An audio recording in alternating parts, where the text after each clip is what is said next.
this episode of Just Another Year Chicago. My name is Nick Brody. I am joined alongside my good friend and co-host Nick Barr. And today we are hitting on our thoughts of the Chicago Bulls from this past weekend's games, along with what to expect in the final preseason game this upcoming Friday against the Memphis Grizzlies, and who is fighting for a roster spot. But before we jump into things, we'd like to thank our sponsor, Stupid Car Tray. Yeah, guys, you know the vibes here. If you want to enjoy Bulls games at home or even on the road more, head to stupidcartrade.com. Link will be in the description. You'll want to use code J16, that's JAY16 at checkout to get 16% off. Nick, let's talk some Bulls. We had two games. So we have a few thoughts. I'll go ahead and start off. So we got one preseason game left against the Grizzlies. Came off of, we snuck away with a win last night. I mean, we can't forget that. But again, with our expectations now, we kind of look at that as kind of a heat check game, right? Even though we got the win, that was a bit of a heat check. So a few takeaways. We had the Pelicans game on Friday. Now that was another blowout. I think you and I called it pretty well, Nick. I'm not going to lie. We kind of knew this was going to happen. Now, probably wasn't Bulls the are strongest. Back. Bulls are back. Baby. So that's how you call it. I mean, and really, you got to have that kind of heat check. I think when you're, when everything's new, it's like a new relationship. You're going out to eat all the time, maybe passing the ball a little bit too much in the basketball sense. But, sometimes, hey, listen, you're going to get a little bit of a reality check, and we got that.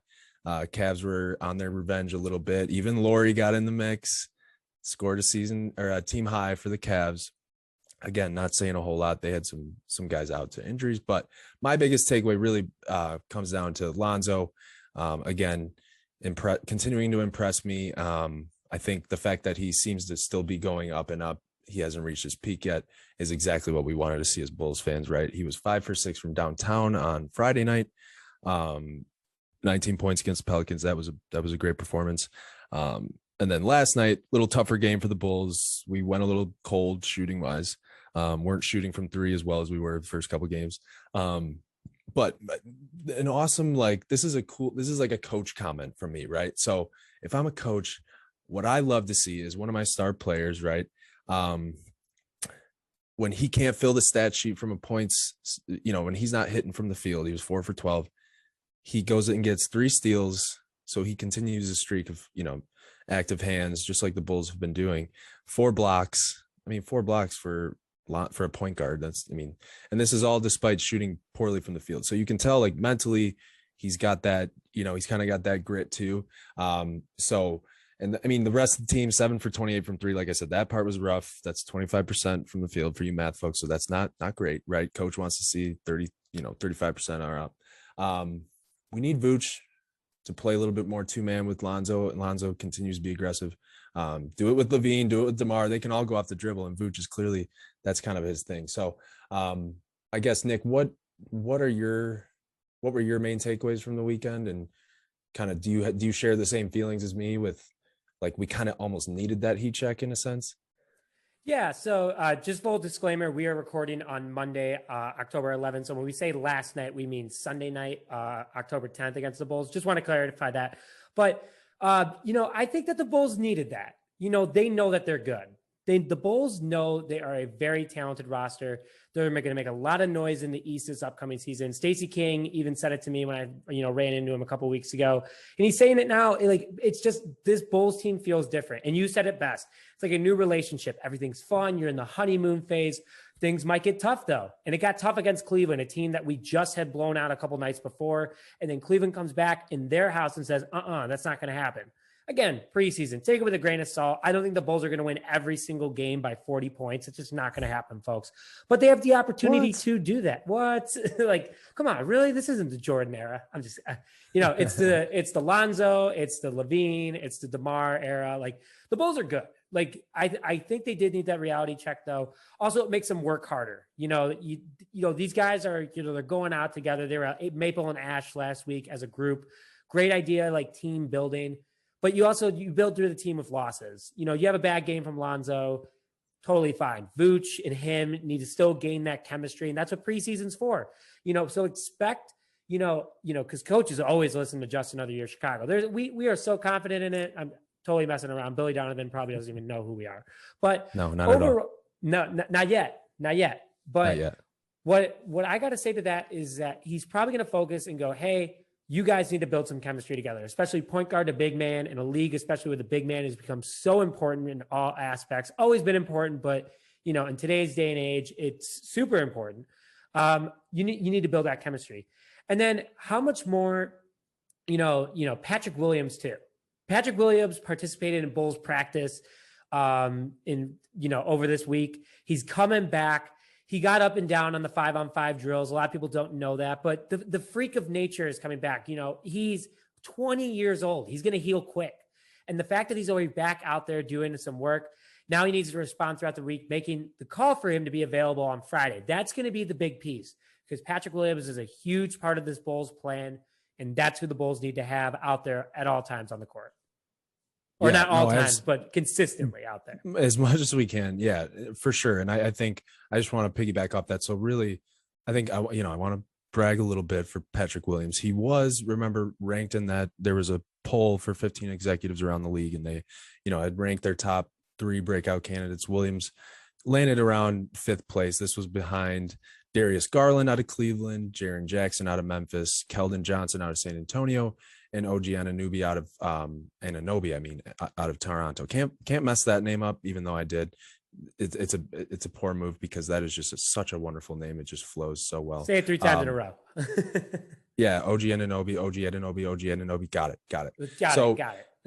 So and with that being said, I mean, clearly there's a lot. Not only are Bulls fans like us, right? The average Bulls fan, hoping that he's going to have this breakout year, but we even have executives in the NBA thinking the same thing. So with this, and with our defensive play so far, that's what I'm going to be looking forward to the most. I think if he's able to play Memphis, and then obviously, it seems like he should be ready for the first game. So that's what I'm going to be looking for, is how much better is our defense going to get with a guy who we thought was going to be our number 1 defensive player going into this year. So how much better can it get? Can we keep getting those turnovers, those active hands? And that's, and I think that's the key with P. Will. And then obviously we want to see him go aggressive on the offensive side as well. Little side note here about Billy. I know you mentioned Billy. I love the fact that he's just showing a bunch of Warriors film. Of course, this is a great time to overreact. I'll try not to, but just the fact that we even have that as a comparable, as something like, oh, that might be attainable for us, is such a change for us Bulls fans. So I'm just happy that we can even watch the film and be like, oh, maybe we can replicate this, and so on. So that made me very happy. I just want to add that in there. Nick, go ahead.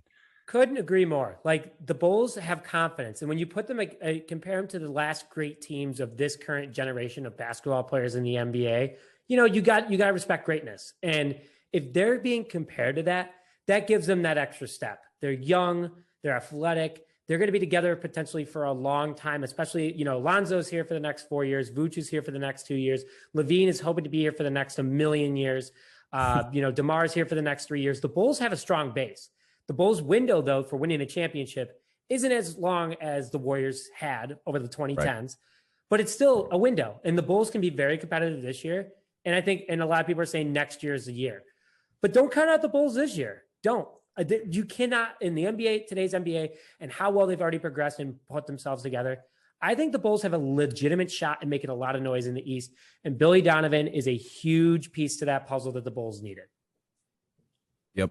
I couldn't agree more. I love Billy. Like I said, I think he's cooler than the other side of the pillow. Just seems like a good guy to play for. And that makes such a big difference, when it's a game of, when there's these little inches that can make a difference.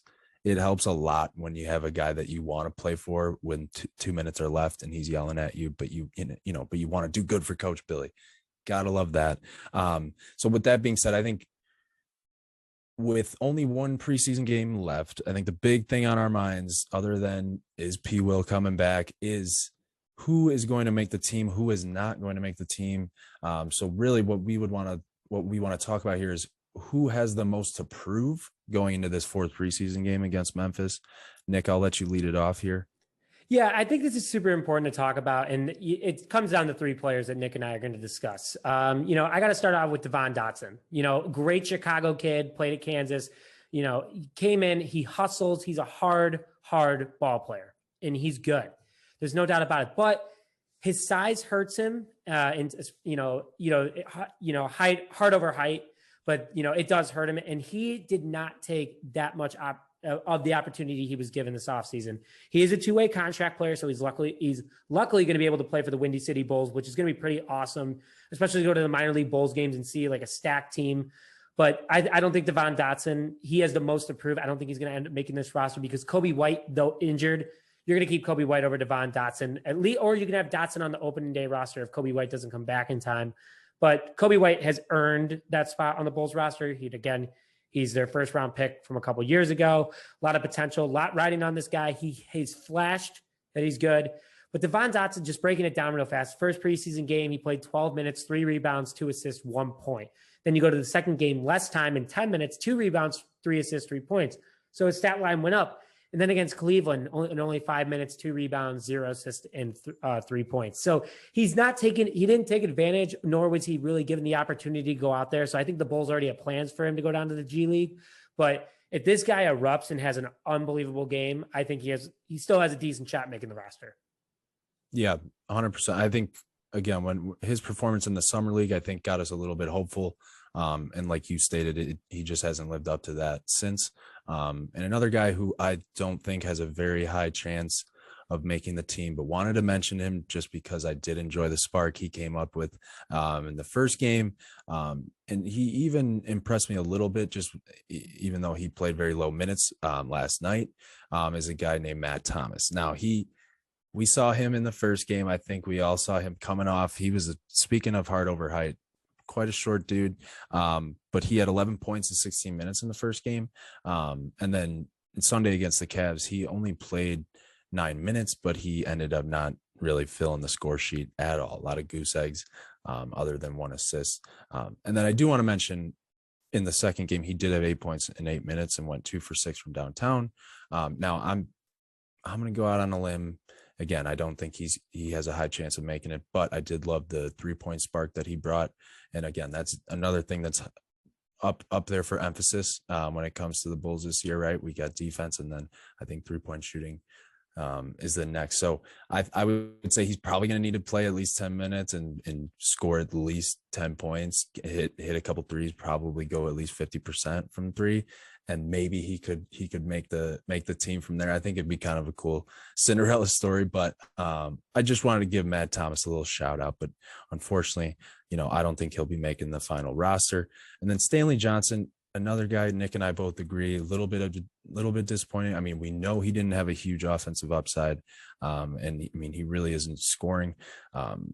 He's getting more playing time than guys like Io and Devon, and Io, it seems like he's taking advantage quite a bit now. Devon and Stanley can't necessarily say the same. And I think the biggest thing I've noticed about Stanley is that, other than that, defensive spark that he brings, he's really not rebounding that much. Alizé is really stealing the thunder from the other big guys. And I think Alizé will end up making the team and backing up Vooch. So Stanley, not as good as we hoped. Had a high athletic potential, but just not bringing as much to the table as we hope. And I think Billy would probably agree.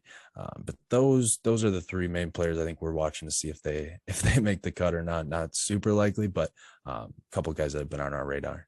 Yeah, and again, what's the beauty of today's NBA is that they have the G League. It's not like they're just cut and good luck. Right. Try to find some sort of gig in basketball moving forward. Like, these guys will be on the G League. They will have the opportunity to potentially come up during the season if there's an injury or something, and they can be a part of the team. So, it's not like it's bad. It's not like it's bad, at least, right? And at least think about it like this. So if they just went right out of the league after this, it'd probably be hard for them to start like one of those kids camps, that they can actually make quite a good living off of. Now, if you go back to the G League, maybe show some experience there, then you can at least put that on your resume, like, hey, this is a camp from G League All-Star so-and-so, right? So you got to look at it like that. These guys will be okay. I think they all bring something to the table, but I don't think they're going to be on our Showtime Bulls this year, my friend. Well, better luck next year, right? That's how it is with some of these guys. Just another year. But With that, great episode, Nick, as always. That's our Bulls thoughts from the first 3 games of the preseason. And we will probably have we will have a preview of the Memphis Grizzlies versus the Chicago Bulls in the last preseason game. So very exciting. But with that, thank you very much for joining this episode of Just Another Year Chicago. My name is Nick Brody, joined alongside my co-host and good friend Nick Barr, and we will see you guys next time.